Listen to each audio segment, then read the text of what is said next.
पहला, प्यार पार्ट 4 में जैसे ही दरवाजा खोलकर अंदर गई तो वो दोनों एक दूसरे को सुख पहुंचा रहे थे। मुझे देखकर एकदम हैरान और परेशान हो गए। मैंने कहा, परेशान होने की जरूरत नहीं है बिलाल, मैं भी तुम लोगों की तरह इंजॉय करने आई हूँ। हम तीनों मिलकर एक दूसरे को सुकून पहुंचाने हैं। फिर मैंने देखा कि उनके चेहरे थोड़े से खुल गए थे। फिर मैंने भी अपना सब कुछ लटा दिया और जाके इन दोनों को जवाइन कर लिया। अब हम तीनों लगे रहे तकरीबन 1 घंटे तक हम लोग एक दूसरे को सुकून पहुंचाने रहे। मैं समझ रही थी कि ये शमा और बिलाल का चक्कर कोई नया चक्कर है, लेकिन जिस तरीके से वो लोग खेल के माहिर खिलाड़ी बने हुए थे, मुझे लग रहा था कि ये बहुत पुराना किस्सा चलता रहा था। उन दोनों के बीच कर 1 घंटे तक हम लोग एक दूसरे से फोन ले चुके थे। फिर हम लोगों ने तकरीबन 30 मिनट का रेस्ट किया। उसके बाद फिर मैंने कहा कि बिलाल एक दफा और करते हैं, लेकिन शमा कहने लगी कि मैडम मैं जा रही हूँ, सोने आप और बिलाल कर ली, तीनों मिलकर करेंगे तो ज्यादा अच्छा होगा। लेकिन शमा कहा कि मुझे जाना है। फिर वो अपने कपड़े ठीक करके कमरे से बाहर चली गई। फिर मैंने जाकर कंडी लगा दी कि मैं बिलाल के पास आकर बैठ गई। उसने कहा, बिलाल तुम तो कहते थे कि तुम्हारे और शमा के बैच कुछ नहीं है, तो फिर ये क्या हो रहा था? तुमने मुझसे झूठ बोला था। बिलाल खामोश। मैंने कहा, बोलो भी। तो बिलाल कहने लगा, सब मैडम, मुझे इस चीज की तलब होती थी। आप इतनी खूबसूरत हैं, आपको देखता था तो दिल करता था कि किसी के साथ ये सब कुछ करो, ताकि मेरे दिल को कुछ सुकून मिल सके। फिर मैंने शमा पे नजर रखना शुरू कर दी और मौका की तलाश में आ गए। कब शमा मुझे अकेली मिले तो मैं शमा को लेटा हूँ। फिर एक रात शमा मुझे खाना देने मेरे रूम में आई, तो मैंने कहा, शमा मुझे तुमसे बहुत जरूरी बात करनी है। उसने कहा, जी बिलाल भाई बोले, क्या बात करनी है? मैंने उससे कहा कि इधर मेरे पास बैठो, तो वो मेरे पास बैठ गई। फिर मैंने उसे कहा कि शमा क्या, तुम रात को 2 बजे मेरे कमरे में आ सकती हूँ? वो एकदम चौंक कर खड़ी हो गई और कहने लगी कि बिलाल भाई आप क्या बोल रहे हैं, कैसी बातें कर रहे हैं? मैंने कहा, शमा यार, तुम्हें भी तो इस चीज की तलब होती होगी ना, तो मुझे हो रही है। उसने कहा, ये गलत है, मैंने कल यार कुछ नहीं हो सका, न तुम किसी को बताना ना मैं किसी को बताऊंगा, और इस तरह तुम्हारा भी काम चलता रहेगा और मेरा भी। खामोश खड़ी रही। फिर उसके दोनों हाथ पकड़ के अपने हाथों में ले लिए, उनका शुमार तो सोच लो, सोच कर फिर मुझे बताना। फिर शाम रूम से बाहर चली गई। अगले दिन फिर शाम रात को जो खाना देने आए, तो मैंने पूछा कि शमा तो तुम्हारा क्या फैसला है?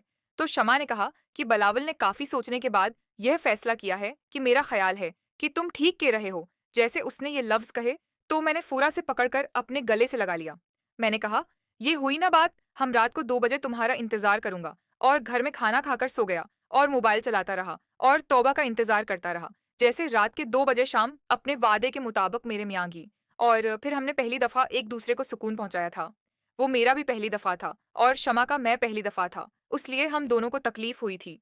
तब से हम दोनों का खेल इसी तरह चल रहा था। और आज आपने हम दोनों को पकड़ लिया था। अगर आप दिल में मुझे बता देती कि आप मुझे मेरे रूम में आएंगे, तो मैं शायद आज जमा को बनाकर देता। और हम पकड़े जाते हैं। तबीयत ठीक है तो मुझको भी राजी रखो और मुझे भी राजी, मुझे कोई एतराज नहीं है। मैं तुम्हें पैसे दिया करूंगी, तुम जूस पिया करो। और तुम्हें मैं कुछ ज्यादा पैसे दूंगी तो उन पैसों से बादाम और पस्ताले कर रख देना, रोज खाया करो दूध में मिलाकर, ताकि तुम्हारे अंदर ताकत रहे। फिर मैंने कहा कि चलो बिलाल तैयार हो जाओ, एक और दफा खेलते हैं। फिर हम दोनों तैयार हो गए, दोबारा शुरू हो गए। अब की बार हिंदू थे तो हमने बड़ा बेहतरीन तरीके से एक दूसरे को सुकून पहुंचाया और काफी देर तक हम लोग लगे रहे। और फिर हम दोनों फारिग हो गए और फिर मैं अपने कमरे में आ गई, वॉशरूम में चली गई, शावर लिया, लेकर सो गई। सुबह मुझे उम्मी ने उठाया कि स्कूल नहीं जाना, तुमने नेक जिया। मैं बस में तैयार होके साथ हुई। फिर मैं तैयार हूं कि स्कूल का बैग उठा कि नाश्ते की टेबल पे आए, नाश्ता किया। और जैसे ही घर से बाहर आए तो बिलाल गाड़ी को साफ करके खड़ा हुआ था और मुझे देखते ही मुस्कुरा रहा था और मैं भी मुस्कुरा रही थी। आज बिलाल बहुत फ्रेश फ्रेश नजर आ रहा था और मैं भी काफी खुद को हल्का महसूस कर रही थी। आज मैंने सोच लिया था कि आज मेडिकल से टेबल्ट कर आऊंगी और बिलाल को जाऊंगी, उसके बाद हम सुकून करेंगे। वैसी टेबल्ट होगी कि 3 घंटे तक हम लोग एक दूसरे को सुकून देते रहेंगे। और फिर मैं गाड़ी में बैठ गई और बिलाल मुझे स्कूल छोड़ आया। हम स्कूल में पढ़ रही थी, इस सोच भी रही थी कि रात को कौन कौन से तरीकों से कैसे करना है मेरा पढ़ाई। मैं बिल्कुल भी दिल नहीं लग रहा था कि मेरे ज़हन में वही रात वाला मंज़र चल रहा था। पहले जो हम तीनों ने मिलकर किया, वो भी, और फिर जो मैंने और बिलाल ने अकेले किया, वो भी, और मैं आने वाली रात के लिए प्लान तैयार कर रही थी।